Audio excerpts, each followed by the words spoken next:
Se você curte um bom desafio e adora uma competição, você vai pirar nessa novidade. A Genial está lançando algo totalmente novo no mercado de ações. É a ação premiada da Genial Investimentos. E vou te falar, é super fácil de participar. Toda semana você dá seus palpites em 13 duelos de ações e escolhendo ali quem vai mandar bem ou quem vai cair. Além de aprender sobre o mercado de um jeito leve e prático, você ainda pode ganhar até R$20 mil na semana. E sabe o que é melhor? É tudo de graça, você não paga nada para participar. E aí, me fala, tá a fim de entrar nessa? É só acessar genialaçãopremiada.com.br, se cadastrar e entrar na competição. Teste os seus conhecimentos, se divirta e quem sabe saia com uma bolada. Eu já fiz o meu palpite. E você? Olá, estamos de volta aqui com Conversa com Zé Márcio. Tenho comigo aqui hoje o ex-deputado federal Vinícius Poit, comentarista atualmente da CNN, CEO da Estímulo. Vinícius, muito obrigado por ter aceito o nosso convite. É um prazer enorme ter você aqui conosco. Vamos conversar um pouco sobre as eleições municipais, o cenário nacional. Tá certo? Muito obrigado por ter aceito o nosso convite aqui. É isso, Zé. Prazer o meu. Obrigado, viu? Uma honra tá com você, tá no canal da Genial e falando com todo mundo que te acompanha aí há tanto tempo. Ok, vamos conversar um pouquinho aí sobre como é que está vendo o cenário. Como é que você está vendo o cenário das eleições? Vamos começar com São Paulo. Afinal de contas, você está aí em São Paulo, eu acho que você é um político que foi deputado federal por São Paulo, tá certo? Foi candidato a governador, tá certo? Então, como é que você está vendo essa eleição complicada? Como é que você acha que vai ser o desenrolar desse processo? Falar em eleição de São Paulo, a internet dá até uma tremida, viu, Zé? Porque o negócio não tá fácil, né? A gente tá olhando principalmente o efeito do Pablo Marçal, Zé, que eu vi que recentemente teve uma conversa aí na Genial também, né? A Genial abrindo o papo para falar sobre política, né? E abrindo as portas para discutir esse assunto. Mas o Pablo Marçal é um cara contra o sistema, né? O cara que fala o que muita gente de repente quer falar e não consegue. Apesar de discordar às vezes da forma como isso é feito, mas isso está chacoalhando todos os cenários. E ontem, inclusive, almocei com alguns amigos do mercado financeiro e gente que mexe com pesquisa, falou, Poit, o cara vai ganhar a eleição, a não ser que mude alguma coisa aí no cenário ali jurídico, né? Se ele não cair em alguma coisa errada ali das regras da eleição, mas o cenário está muito favorável para ele. Obviamente, Zé, eu tenho a minha candidata aí preferida, né, que é do meu partido, inclusive a Marina Helena, que dispensa assim, apresentações técnicas, né, economista, trabalhou no mercado, trabalhou com o Paulo Guedes, que eu sei que todos os eventos que eu fui da Genial, sempre que eu te escutei, você é o maior defensor das micro-reformas que foram feitas no governo passado, né, Zé? Que a gente fica falando de coisa grande, mas teve coisa pequena que fez o Brasil prosperar e a Marina participou disso, a Marina Helena, que também é candidata aqui em São Paulo, mas a polêmica da vez é o Marçal, né, é o quanto que ele está avançando, e aí a dúvida, Zé, é sobre o presidente Bolsonaro e as pessoas que o cercam, se vão desembarcar do Nunes ou não, porque nos bastidores muita gente já mostra, né? Até teve um tweet do Carlos Bolsonaro, vereador aí do Rio de Janeiro, já fazendo um aceno pro Marçal, dizendo que conversou com o Marçal, dizendo que eles convergem, e os dois trocavam farpas. Portanto, será que Bolsonaro já está desembarcando da candidatura de Nunes? Porque se isso acontecer, acabou a eleição, né? O Marçal vai para o segundo turno com o Boulos. Sim. Mas aí, quer dizer, essa questão do apoio do Bolsonaro ao Nunes sempre foi uma coisa meio complicada, né? Quer dizer, sempre foi alguma coisa que teve muita gente que foi contra, muito bolsonarista que acha que realmente não é o candidato. O negócio que não desceu redondo, né, Zé? Não desceu redondo, assim. Foi meio forçado, né? Exatamente. Então, esse acho que é um problema que o Bolsonaro vai ter que resolver ao longo do processo eleitoral, né? Mas, quer dizer, como que você acha que essa eleição em São Paulo pode afetar as eleições a nível nacional, principalmente a eleição de 2026? Zé, obviamente, São Paulo, né, a cidade mais pujante aqui, não só do Brasil, mas da América Latina, que empurra a economia do nosso país, tem uma interferência enorme nas eleições de 26. Mas, é bom colocar isso, temos todo o resto do Brasilzão aí com dimensões continentais, e aí, Zé, a relação das eleições municipais agora com 26 são diretas. Agora, eu não diria somente sobre São Paulo, que tem a maior força, mas, vi uma reportagem que eu vi, das 27, 26 capitais de estado, mais um distrito federal, né? 25 capitais, 25 cidades têm uma eleição de PT contra PL. Portanto, o negócio polarizou nas cidades. Isso é fato, não estou dizendo que eu gosto não, porque eu não sou a favor dessa polarização. Eu gostaria de ver, inclusive, na eleição de São Paulo, debate com proposta, com ideia, não esses ataques que estão acontecendo. Mas o fato é esse. Portanto, o partido, ou vamos dizer assim, o lado, né, que aí a gente coloca, obviamente, PT com Lula e PL com Bolsonaro, que sair mais vitorioso e com mais força dessas eleições, vai chegar muito forte lá em 2026. Mas a minha opinião, é que o presidente Bolsonaro deveria entender que fez um serviço importante para a nação, para a direita, para o grupo dele, e passar o bastão para formar sucessor em 26. Ontem, esse mesmo amigo que trabalha com pesquisa, comentou comigo, pois, tem alguns grupos, ele dividiu em 4 grupos. Pessoal da extrema esquerda, pessoal da extrema direita, aí tem lá o pessoal que tem uma liberdade social aí, de pautas a favor de aborto, de droga, não sei o quê, o outro que é cristão. Então, ele foi juntando os grupos. Aqui no meinho, Zé, tem o empreendedor, aquele cara que quer trabalhar, aquele cara que não está muito a par de ideologia, ele só quer que o negócio rode. Tem aquela turma, inclusive do mercado, que Lula porque gostava do Lula, votou no Lula porque estava contra o Bolsonaro. E tem o cara que votou no Bolsonaro porque eu, empreendedor, não vou votar no Lula nunca. Portanto, esse meio, ele transita, Zé. E se em 26 a gente tivesse ou tiver um candidato um pouco mais de centro-direita, que abraça mais pessoas que o Bolsonaro, a direita pode ganhar a eleição. Obviamente eu vou citar o governador Tarcísio, o governador Zema, o governador Caiado, já um pouco mais bravo aqui perto do Bolsonaro. Só que você entende, Zé, se aquela turma que votou no Lula porque estava brava com o Bolsonaro e agora se arrependeu, essa turma vota num candidato de direita mais equilibrado e ganha eleição.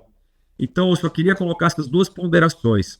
A força das eleições municipais para 26 e a importância de ter um candidato de direita, mais centro-direita, com mais diálogo, que vai conquistar aqueles que votaram contra o Bolsonaro e que topam um cara um pouco mais equilibrado aqui. Agora, você acha que o Partido Novo, o seu partido, vai estar nesse jogo? Eu acho que sim, viu, Zé? O Novo amadureceu ao longo do tempo, o Novo passou por grandes aprendizados, sofreu muito das eleições de 2020, das eleições de 2022, elegendo somente 3 deputados federais. Em São Paulo, um deputado estadual, Léo Siqueira, que aliás já fica a sugestão, que é um baita economista para convidar para um bate-papo aí, Zé, o Léo, e agora amadureceu, aprendeu a fazer o que eu sempre fiz no Congresso, que eu falava assim, gente, não dá para querer tudo do nosso jeito. Vamos ver o que é princípio e valor que a gente não abre mão e o que dá para a gente compor, sabe, sinergias mútuas. Que ponto que dá para compor? Sabe, que ponto que não infringe nossos princípios e valores? Portanto, nessas eleições, o Novo, ele está fazendo coligação nos municípios. Um vai candidato, o outro vai vice, ou o Novo vai de candidato e o outro partido vai de vice. Está acontecendo esse tipo de coisa. Lá em Minas Gerais mesmo, o governador Zema já aprendeu a dialogar e já fez diferente nas eleições de 2000, nas eleições passadas, quando ele foi eleito governador de Minas Gerais. Portanto, o Novo vem mais amadurecido, e vai participar com força lá em 26 das eleições federais depois, viu, Zé?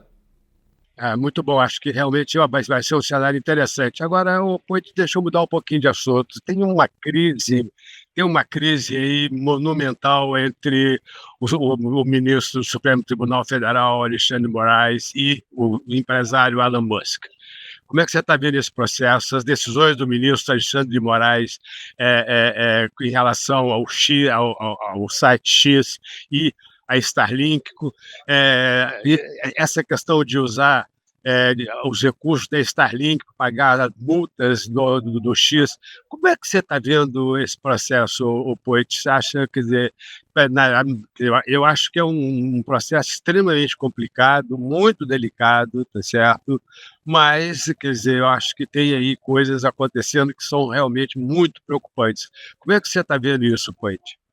Zé, ontem eu comentei até isso na CNN, os próprios advogados, colegas do ministro Alexandre de Moraes em off, né, também ele fala, o termo utilizado ontem não é meu, não, é da turma aí que falou no bastidor, saiu na CNN, tá virando briga de rua,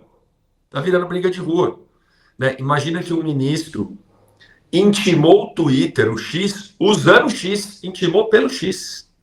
Não, um negócio, ou uma provocação, um ato político, né? Imagina, Zé, que muitos advogados defendem, né, essa questão de travar as contas da Starlink, já que não dá para pegar do X, porque faz parte do mesmo grupo econômico. Outros advogados não, essa tese está muito, muito fraca, né? E advogados de esquerda e de direita, né? O que mostra que o ministro está ultrapassando alguns limites na visão de algumas pessoas. E esse negócio do grupo econômico, para quem está nos acompanhando, por exemplo, você emprestou dinheiro para alguém, você vai cobrar, aquele CNPJ não tem o que você cobrar, você pode tentar pegar do outro, se for, por exemplo, escritório compartilhado, mesmo sócio referência, atuar no mesmo setor, tem alguns conceitos de grupo econômico. O que não configura na Starlink, que é um negócio envolvendo satélite espacial, muito mais que a SpaceX, por exemplo, que é outra empresa, do que o X, que é uma mídia social. Escritórios separados, management separado. Portanto, ontem o que eu falei na CNN é que é quase que, vou pegar a Starlink como refém, ou paga ou não devolvo a Starlink. Isso é um negócio esquisito. Fora o efeito que isso causa, Zé, em milhares de pessoas que dependem da Starlink para ter um mínimo de inclusão. Isso, eu comentei ontem sobre a Amazônia, comentei sobre o Rio Grande do Sul, o quanto depois da calamidade do Rio Grande do Sul foi importante a Starlink, aonde o próprio governo, o próprio exército ajudou a entregar, ajudou a levar na ponta. A Amazônia, comunidades ribeirinhas e outros, Zé, que usam o Starlink para aprendizado, sabe? Usa o Starlink para ter internet para educação, para fazer Pix, para estimular um comércio local. Portanto, acho que é uma decisão muito complicada, que está gerando muita discussão. E quando os próprios pares falam que isso aí está virando briga de rua, né? Isso daí está passando do ponto, mereceria uma reflexão melhor do ministro Alexandre de Moraes. Hoje, mais duas últimas coisas. Hoje eu li, falou, rapaz, se ele derrubar o X, vai derrubar a conta dele, inclusive, de mais de um monte de ministros lá. Nem os ministros vão poder usar mais as contas, né? Flávio Dino e companhia. E aí? E outra coisa, eu sei que é uma comparação, né? Já que nós estamos num bate-papo mais descontraído, é uma comparação nada formal que eu vou fazer. Mas é a mesma coisa que o Alexandre de Moraes pediu truco, né? E o Musk falou 6, desce, entendeu? E aí eu quero ver, vai bloquear o X agora? Porque o Musk tirou, fechou, já acabou o prazo, estamos esperando bloquear. Se o Alexandre de Moraes bloquear, né, e mostrar que está com o Zap na mão, o Zé, é temerário para o Brasil. Se ele não, ele se lascou, ele se colocou numa armadilha sozinho. Se ele bloquear e cumprir com a ameaça dele, muito ruim. Para mim, atrapalha até na economia, Zé. Risco Brasil. Imagina um investidor de fora avaliando, fazendo valuation para investir no Brasil. Vai fazer os standards. Cara, os caras censuram a rede social igual na China, Cuba, Venezuela, Rússia. Baixa o rate, vão tirar a grana. E se ele não bloquear, Zé, você concorda que fica ruim para ele também, né? Fica ameaçando e não faz nada. Portanto, situação muito complicada que o ministro se coloca agravando, né, uma crise de legitimidade do judiciário brasileiro. Eu tenho dito aqui com a minha garotada aqui, quer dizer, eu tenho dito que é como você usar o dinheiro da Ambev para pagar o buraco da Americanas. Afinal de Pois é, contas, é o mesmo conjunto de sócios, entendeu? pois Mas você é. imagina que maluquice é essa, pô? Isso é totalmente fora da regra, tá certo? Na verdade, existe uma coisa chamada responsabilidade ilimitada, que é isso que gera investimento de longo prazo nas empresas, tá certo? Imagina Então, a segurança jurídica do país, vai pro saco, entendeu? não, é muito preocupante, realmente é muito preocupante. Quer dizer, eu acho que é uma coisa que realmente preocupa. E você, quer dizer, e você tem razão. Imagina se ele agora realmente cancela o X, tá certo? O Twitter. Muita gente se comunica pelo Twitter, né? Quer dizer, a Starlink, o Elon Musk já disse que vai dar de graça, que que disponibiliza de graça e tudo bem. Mas mesmo o X é muito complicado, tá certo? Eu realmente concordo com você, acho que é uma situação bastante delicada. Agora, é difícil saber como que isso vai ser resolvido, né? Porque será que o ministro vai voltar atrás? E se ele não voltar atrás, como é que vai ser? Vamos ficar sem o X? É isso mesmo? Por isso que eu falo, eles colocou na sinuca de bico sem necessidade. Tanta coisa importante, Zé, para a gente cuidar no país. Tanto processo parado, eu gostaria que o ministro tivesse a mesma agilidade que ele tem para enfrentar o X Elon Musk, para desengavetar um monte de processo de político, sabe? Corrupto, condenado, que está lá no STF. Vamos engavetar tudo e limpar essa nação, sabe? Tem coisa, na minha opinião, Zé, mais importante do que arrumar isso com o Elon Musk e com o X. Infelizmente, a gente vive num país que muita coisa precisa mudar, viu, Zé? É verdade, realmente tá muito complicado. E, né, quer dizer, existe aí essa questão, né, ainda nessa questão do STF, quer dizer, essa intervenção do STF nas decisões do Legislativo, isso é outra coisa muito complicada, né? Como é que você está vendo isso? Quer dizer, agora tem essa questão aí das emendas parlamentares impositivas, ou aí as emendas PICs, que o ministro Flávio Dino determinou lá uma negociação com o executivo, etc. Como é que você vê esse processo? Acho que são primeiro uma ponderação, Zé, né, para todo mundo que está acompanhando, a gente lembrar da nossa tripartição dos poderes, né? Então, a gente tem o legislativo que faz a lei. É assim que se organiza a sociedade. O executivo que executa a lei. É para mandar emenda para lá, é para fazer para cá. E o judiciário que julga as relações da sociedade, tudo que está sendo feito, se está de acordo com a lei que foi feita pelo legislativo. E por que o legislativo que faz a lei? É a casa que tem maior representatividade. 513 deputados, 81 senadores, esses caras foram eleitos pela população. Ali tem esquerda, direita, ali tem gente que defende a pau do empreendedor, ali tem gente que defende socialismo, ali tem tudo, tem tudo. Ali é o reflexo da sociedade brasileira. Portanto, Zé, eu acho muito ruim. Exemplo, tem os dois lados, tá? O exemplo que você deu, por exemplo, tá? Discussões mais amplas e que deveriam ser decididas no legislativo serem levadas para o judiciário. Inclusive discussões que eu fui contra o destino judiciário. O judiciário recentemente, o quanto que pode transportar de maconha ou não para ser consumo pessoal, para ser tráfico. Não, são tantas gramas, quantos baseados. Que é isso? Eu, por exemplo, sou contra qualquer tipo de grama, qualquer tipo de droga. Como é que isso discute com 11 ministros, Zé? Como é que não leva para o Congresso? Né? Eu posso ter minha opinião contra, mas o que a sociedade definia é democracia. Agora, sobre as emendas. Tema que tem que ser discutido no Congresso, entre os legisladores. Como é que o judiciário quer entrar também sobre o orçamento federal? Está na Constituição? Acabou. O judiciário tem que julgar o que está na Constituição. E aí, Zé, do lado dos legisladores também, o que eu acho ruim, perdeu no voto. Votou lá no plenário, perdeu no voto, tudo começa a judicializar. Tudo começa a levar para. Aí reclamam agora. Por isso que eu falo que os dois lados, para mim, estão errados, sabe? Depois reclama. Ah, não, mas o STF, pô, mas vocês ficam levando tudo para judicializar. Perde no voto e vai chamar o ministro agora para te ajudar, sabe? Então, Zé, a tripartição do poder ela foi feita para não deixar nenhum poder se sobressair. Agora, o maior problema que a gente vive na sociedade brasileira, e aí na política, é que a gente tem três poderes. Só que dois deles estão com o rabo preso com o STF. Tem muito ministro, muito presidente, muita gente do executivo que, infelizmente, né, tem pendenga na justiça e tem que ficar calmo com o STF, senão o STF bota ele para julgar, porque eles têm foro privilegiado, foro por prerrogativa de função, aí o juizão do STF tem ele na mão. E tem muito político do legislativo que é a mesma coisa. Senador, senadora, deputado, deputada que está com o processo no STF. Se o STF tramitar com o processo do cara, o cara pode ser preso.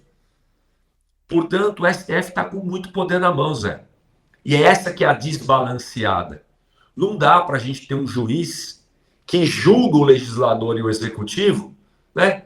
O executivo não vai contrapor o juiz. O legislador não vai sugerir impeachment de juiz nenhum, porque o juiz tem ele na mão. Está errada a regra.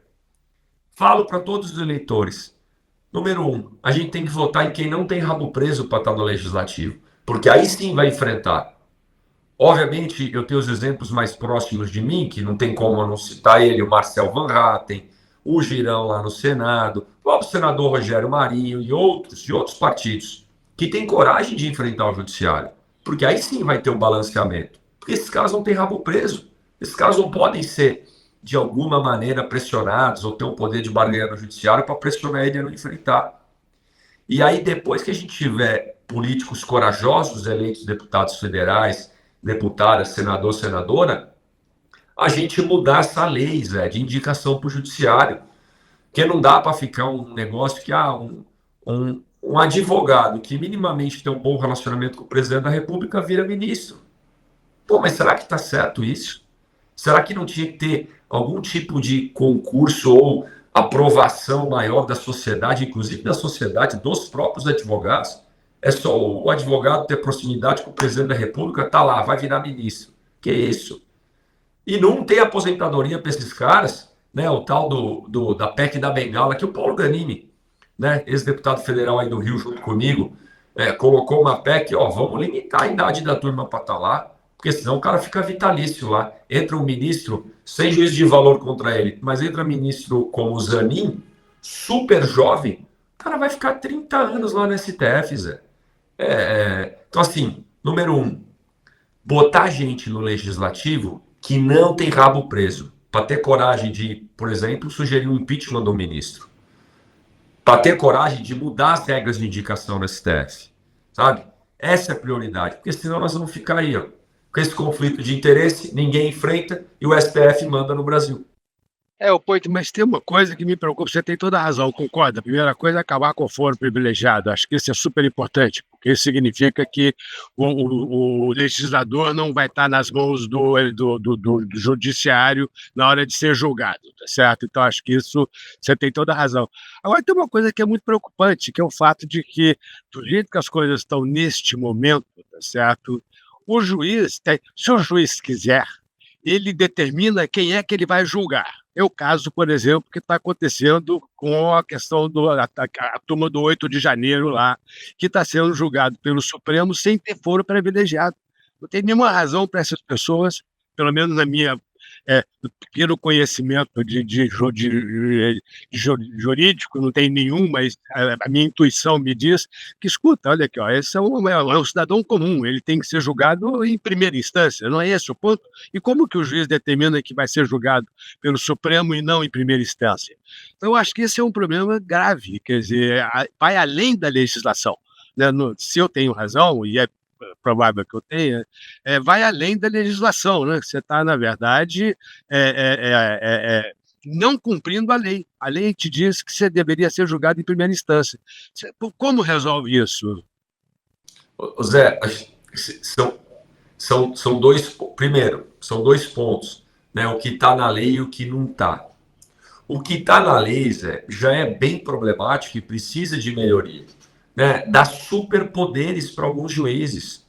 Imagina o último conflito agora que teve, né? Que compararam um pouco ao que aconteceu na Lava Jato, do ministro Alexandre de Moraes como ministro do STF e também no TSE, pedindo para ele mesmo no TSE, para os assessores dele, fazer estudos e fazer coisa para subsidiar as decisões dele mesmo no STF. Não tem cabimento, Zé. Aí eu discuti isso com um advogado, sabe que ele falou, Point, pode ser assim. Outros ministros do STF já ocuparam as duas cadeiras. E tá tudo bem perante a lei. Eu falei, bom, pode ser legal, mas é imoral, né? É imoral. Tem que mudar esse negócio. Como é que pode acontecer um negócio desse, Zé? E fora, o ministro, né? Ele é vítima, ele é acusador, ele é julgador. Não dá. Neste caso, né? De vazar as mensagens do ministro solicitando e trocando com os assessores dele, o Talhaferro, lá que é o assessor dele no TSE, Zé, sabe? O cara fala o seguinte, como é que pode, só perdi o raciocínio aqui, mas essas mensagens que o cara falou, pode acontecer, pode acontecer. Agora, retomando que eu lembrei, o advogado do Talhaferro, sabe o que ele falou? Né? E aí saiu na CNN também. Ó, no mínimo, o Alexandre de Moraes não pode pegar esse caso e assumir para ele ser o relator, porque ele pegou. É um caso que envolve ele. Então, assim, Zé, eu acho que um dos maiores, o que é ilegal tem que ser punido e tem que ir para cima. Agora, o problema, Zé, é o que é legal, é o que os caras estão usando margens e brechas de uma lei mal feita, né, para tocar o negócio. Novamente, precisamos de deputados, deputadas, senadores e senadoras corajosos para mudar, para não permitir, por exemplo, um ministro estar lá e cá, sabe? Para fazer impeachment de quem a gente acha que está interferindo na lei, Zé. Não tem aquele ditado, como é que é? Se soubéssemos como são feitas as leis e as salsichas, a gente não comia salsicha e nem obedecia a lei, alguma coisa do tipo. Isso é Bismarck. Exatamente. Ô, Poit, muito obrigado por ter vindo aqui conversar conosco, um prazer enorme, excelente conversa, tá certo? Muito boa mesmo, conversa que está muito no presente, tá certo? Muito obrigado, um prazer enorme. Tamo junto, viu, Zé? A mensagem que eu gosto de passar para todo mundo é que algo que me movimentou para a política é a frase do Platão: o preço que nós vamos pagar por não nos interessarmos por política é que seremos governados por quem se interessa. Então a gente tem que dar nossa contribuição. E principalmente a gente aqui, Zé, num país onde pouquíssimas pessoas têm muita oportunidade e muitas têm pouco ou quase nada, a gente tem que fazer algo, né, para melhorar o país, para dar oportunidade para os outros. Foi isso que me levou para a política, para ser deputado federal, para ser candidato a governador e agora para estar à frente do estímulo aí, que é esse fundo de impacto que a Genial apoia e tudo, para ajudar os pequenos empreendedores. A mensagem é: cada um tem que fazer sua parte, não fica só reclamando e esperando, que é a forma para dar errado o Brasil. Você pretende voltar a ser candidato, voltar à política? Zé, não está no meu horizonte, não. Eu falo que a democracia pressupõe alternância de poder, né? Eu, particularmente, sou inclusive contra a reeleição. Portanto, eu pretendo agora fomentar, palestrar, falar com jovens para que outros caminhem e para que a gente crie uma cultura. A gente não tinha, eu lembro que eu fiz o tiro de guerra, né? Fui dispensado do tiro de guerra, mas fui lá para servir. Mas deveria ter alguma coisa imbuída no brasileiro de, cara, cada um vai ter que servir um pouquinho na vida pública, sabe? Seja sendo candidato, seja num cargo executivo. Então eu quero influenciar jovens a fazer o mesmo. Ok, um abraço, muito obrigado. E até Abração, a próxima. Zé. Obrigado, gente.